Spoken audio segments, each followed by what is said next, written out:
Good morning, folks. I'm just enjoying my all-important morning coffee. And before I go to the allotment today, I thought it would just be a laugh to quickly show you what is going on in the house. We are in absolute DIY hell. It's a term that Tony coined a little while ago, and I came down this morning to make the coffee and I thought, you know what, I've got to show you this. It's ridiculous. It's been going on for so long, but it's such a nice day today. I have to get out to the allotment. There were actually a couple of garden things that I wanted to show you inside as well. You know, we're actually pretty much only working on the skirting boards, but the house just, there is stuff absolutely everywhere. I can't even show you in the conservatory because it's just, I physically can't get in there because there's skirting boards lying around. Look at this one. We left this one really big. God, I don't want to argue with it. The garden itself, it's just been flooded, basically. It's an absolute tip out there. But there is still quite a bit of colour in the beds, which is quite nice. But what did I want to show you? I'm not much of a cook, as you guys know. Kitchen time is definitely not my favourite time. But yesterday, to celebrate hitting 10,000 subscribers and to take a little break from the DIY hell in the morning, I made this little batch of chili jam and oh my God, it is absolutely divine. And a lot of people ask me all the time, what do I do with all my chili peppers? I've kind of slept on chili jam. I've never really made it before because it never really tickled my fancy. It didn't seem like something I'd really eat. That jar is not gonna last a long time. And I really recommend this recipe book from Chili Chump, Stay Spicy. It's so good. Every now and then when I find myself with a little bit of time, I do like to pick this up, and the chili jam recipe had some very funky ingredients, but it really works. So I don't want to give away the recipe completely because that seems a bit rude, but I will leave a link to this in the description. I think he's just released it as an ebook as well, if you don't want to buy a paperback. And that one's not an affiliate link, by the way. That's just, I just like to shout out Chili Chump all the time because he really did kind of give me that main first inspiration to get better with my chilies. I'd started growing them when I found his channel, but oh my God, there's something else as well over here. Another garden related thing. Looks pretty gross, but I'm for the first time ever doing that trick with the tomato seeds where you just pop them in water. They call it fermentation, which I don't like because it's not fermentation. It goes moldy and horrible, but it's to kind of break down that layer, that protective layer around the seeds so you can dry them properly. And this is all my black cherry seeds, which will be going out to some of the patrons who have asked for them. I was getting a bit excited about the chili jam, but I did mean to say as well, a massive thank you to everyone who does watch the channel, everyone who subscribed. 10,000 subscribers is a lot. That is the big milestone for a relatively small channel, and it's taken a long time, nearly 4 years, but 220 videos later, we got to 10K. So just a massive thank you. It's really been, you know, I've kind of been reflecting a lot over the last few years, and I'm just so glad I started this channel. It's like one of the best things I've ever done. It's a really positive thing, and I love it. So thank you ever so much. Here we are, folks. It is just like a breathtaking day. Honestly, it is gorgeous. Ah, look at that. And somehow, it's like 11 o'clock, it's 11:15. Where does that time go? Between me having like my morning coffee and actually getting to the allotment, it's just like, there's a mini vortex every day and the time just disappears. It doesn't help that I walked today and I got halfway to the allotment and I remembered that I'd forgotten my bag. I do actually have a plan of action today, and there's something in here to show you. I'm nervous to show you because then it's like, right, that's committed. That means I'm doing a video on this. I'm gonna do it. Tell you what, I bloody love this tunnel. No, it's up. It's just, when I come to the plot, I just immediately gravitate. I just autopilot, I walk into the plot. I'm so dark, aren't I? Is that a bit better? Yes.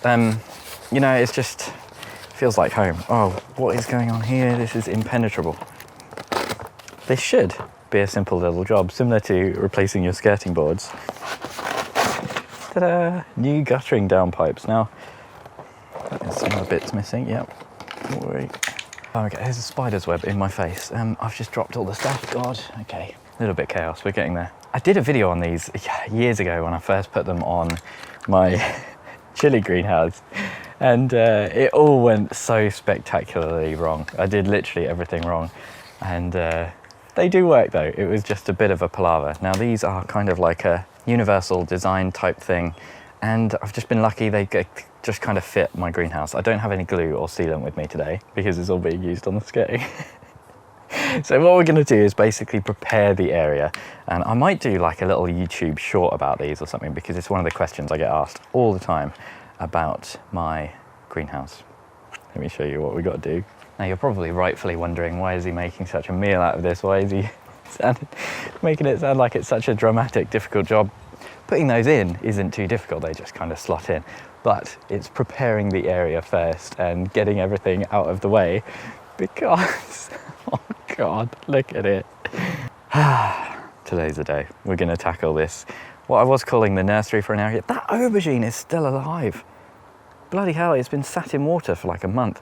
I don't look at this. I very deliberately, whenever I come to the allotment, pretend that this isn't here. I just don't look at it and think, I'm going to do that a different day. And today is finally the day. And it means we can look at how much lean there is on that water butt. It means I can level out the ground a little bit. And I probably should put this bathtub somewhere. I want to do the same on that with that blue water butt as well, and level the ground a little bit. And it's one of these old drum things, and so I need to kind of cut the top off. And there's a way to do this where I need to remind myself. I've just got a little folding saw. You can kind of cut it and then flip the lid, and it should be like a thing. I'm not expecting it to go smoothly. What's going on with my hair? I really do need a haircut. But yeah, not expecting that to go smoothly. Look at these chilies from this side. You never see this side because I'm stood in a massive path of weeds, but you can see how much rain we've had as well. Look at these, completely full with water, and just the chili jungle. Looking pretty good. Some of it is looking a little bit sad now. I think the stuff that's touching the glass is probably getting very, very cold.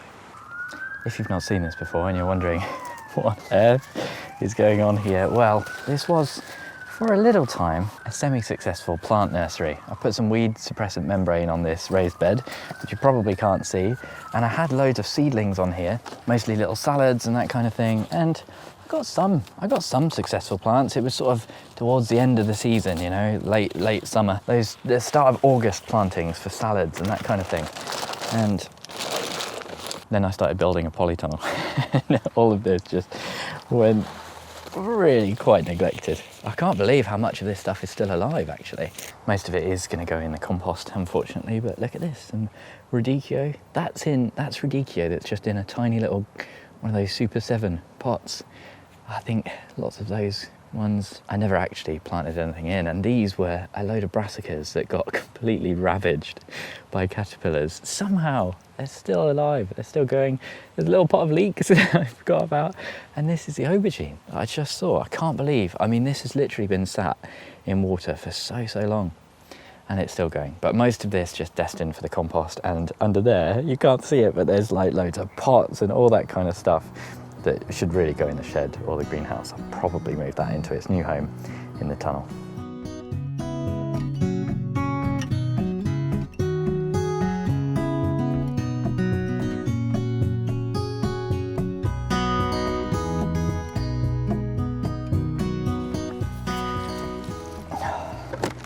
I knew that this was going to be a bit unpleasant, but oh my God, the smell, like, oh, this stagnant water and compost and soil is just so gross. I don't, no excuse for this really, because maybe slightly when I first did these seedlings, they were always drying out. I had to water them so often.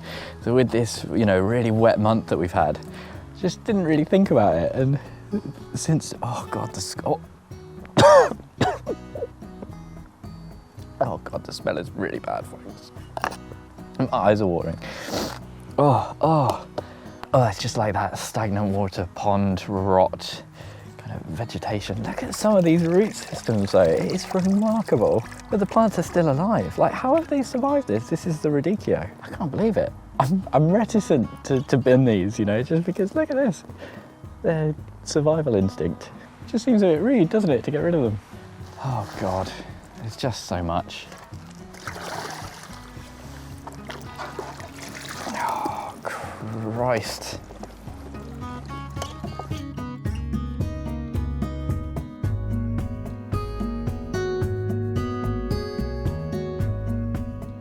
You know, when you start a job and you're like, yes, let's go.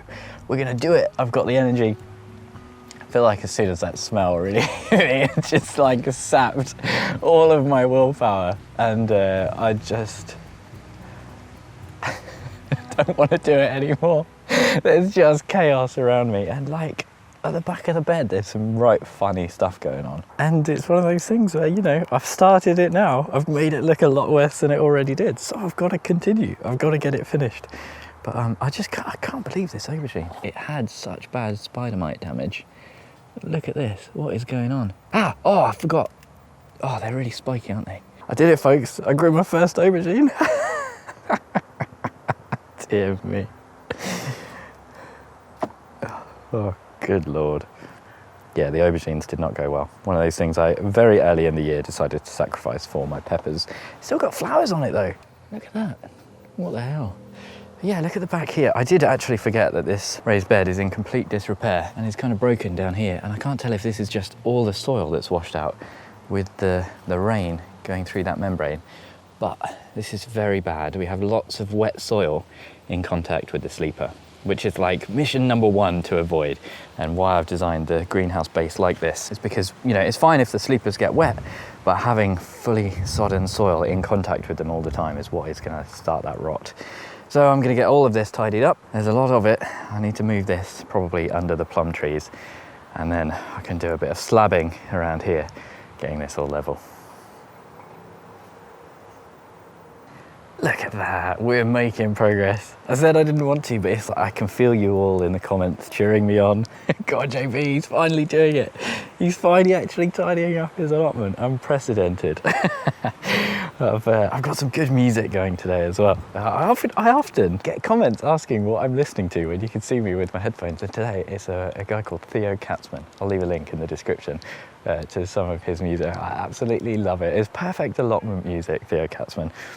Really gets me going. And I've just got the water butt draining. I was really worried because it wasn't very full at all, and I was a little bit worried it had a break or something like that, but I think it's fine. It was just that the tap has been left open, which is quite good. So I've just got to do that, and then I can level this out. There's a lot of material here to kind of dig through, and then I can get some slabs down here. Something that surprised me actually, in the tunnel and the greenhouses, we've had so much rain that the ground inside the covered areas is saturated. So I think that bodes quite well for the tunnel especially. It's really good to know that the water is travelling under the tunnel in the rain, and that I don't have to completely consider that like dry as a bone. And you know, I've been a little bit worried about irrigating the tunnel, and you know, I'm a bit of a neglectful guy from time to time, so it's very nice to know. That's all I'm saying.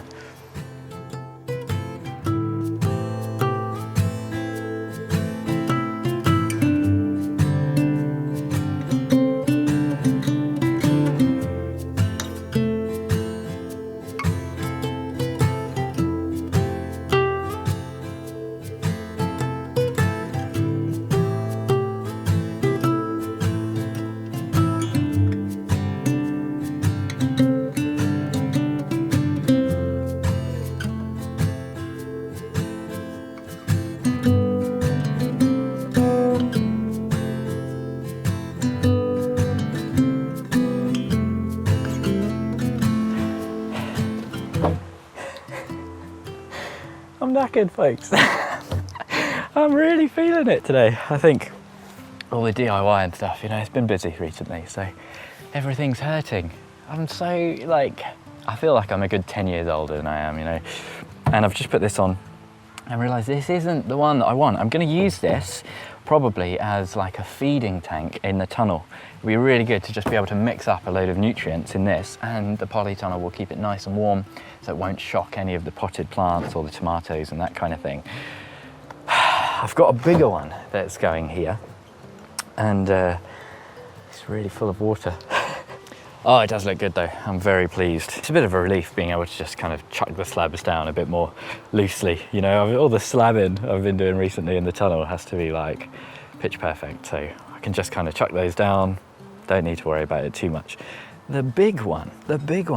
This is such a good find. I found this on the street, like in someone's skip. I knocked on their door and asked if I could have it, and I like this one. It's got a tap somewhere, I think down there in the grass.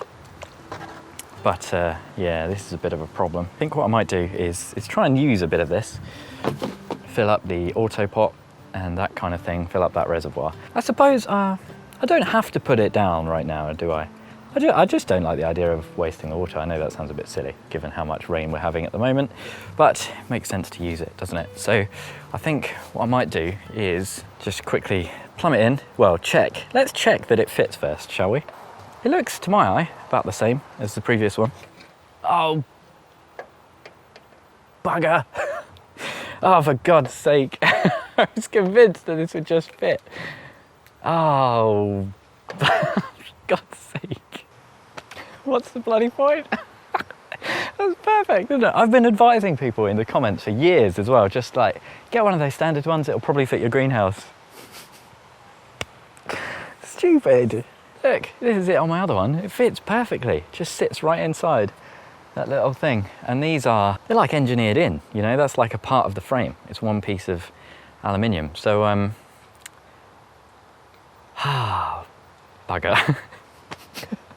I've just been like going around for a little while trying to see if I could like fiddle around with it, maybe figure something out or find a little thing.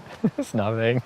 Isn't that just like the most JB thing that could happen? I can't believe it. It's like I planned it, but I promise, I just thought that would like, I'd just buy the same one as before and it would just like slip right on in there. I just can't believe it. And I was really starting to feel a bit done, you know, and I was like, I'll just get the gutter on and then we can leave it there. And now I'm like, oh no. It's still good progress, isn't it? And all I've got to do is find a different one, or you can sometimes use a chain or something like that just to get it in the water, but bit of an unsatisfactory ending. But thank you ever so much for joining me. An extra special thank you to all of my Chili Pepper tier patrons. You're the real stars. Tony, Bill, Pam, Louise, Mel, Michael, Denise, Socks in the Garden, and Andrew. Thank you all ever so much for watching. An extra special thank you to all the subscribers who got me to 10K, and hopefully I'll see you again in the next one.